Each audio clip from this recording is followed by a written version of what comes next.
So I thought I'd make a video today about how to catch spawning bass in the springtime in southern New Hampshire.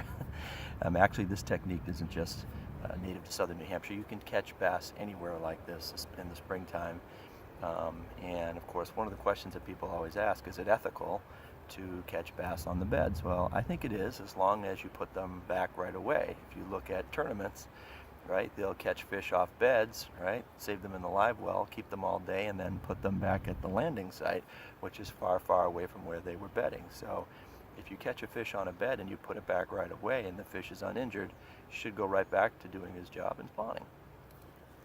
So today we're actually going to be fishing with a small hook. And believe it or not, a hook that works really, really well for the spawning bass is, believe it or not, just a little number 6 Gamakatsu hook. You can see how tiny this hook is right here.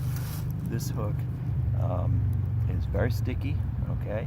And I also find that the smaller hooks, you don't have to drive them as hard, you don't have to set the hook as hard, and they also don't injure the bait fish as much because it's just a very, very small placement. So a technique that works really, really well for the bass, especially I found the big female bass, is they really like night crawlers. The bigger, fatter night crawlers, the better. And if you just hook them, if you just barely tip them in the head, try to find the biggest one in the bunch. If you just barely tip them in the head, you see the majority of the night crawler hangs behind, and that squirming that they do when you toss them into the nest really drives the female bass crazy. They're hungry, they want to provide a lot of protein for their eggs, and so they're looking to eat just about anything they can find, especially if they're pre-spawn, and this is a very, very tasty steak for them. So there's a couple of spawning bass out in front. I just showed you the polarized view from with my sunglasses. I'm going to see if I can place this in the nest and see if we can catch a big female bass for you guys today. Okay, see what we can do.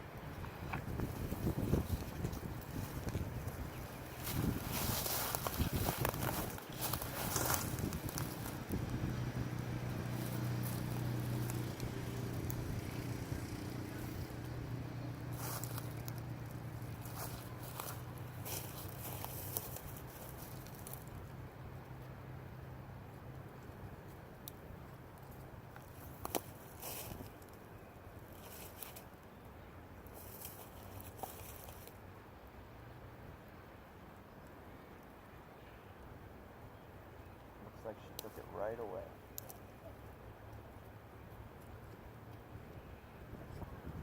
She might have dropped it, we'll see. Nope, she's got it.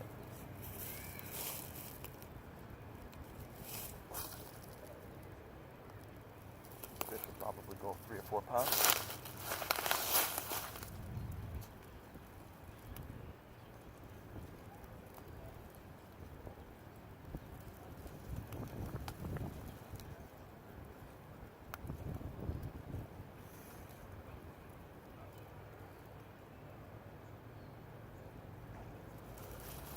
You want to keep the rod low, especially if they want to jump. That'll keep them from jumping. That's how they spit hook. But these small hooks don't usually get spit.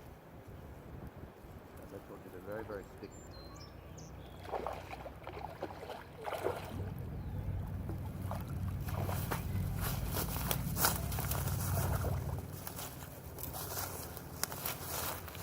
And that's what we're trying to do. And again, I caught this on a number 6 Gamakatsu, a very, very small hook. That fish, well, not as big as I thought. That fish will probably go 2.5 to 3. But, okay, you can see the female, right? Heavy gut here, a lot of eggs. And the hooks are very, very easy to get out. Does almost no damage to the fish whatsoever. All right, you can see a really, really nice largemouth bass, and you can put them right back. This fish will go right back to its nest, and we'll be able to catch this fish another day. And the fish will also do its biological job and be able to spawn. So hopefully today I was able to give you some tips on how to catch some nice spawning springtime bass, and hopefully this will be the first video of many. And hopefully we'll get a chance to catch some more bass in the future.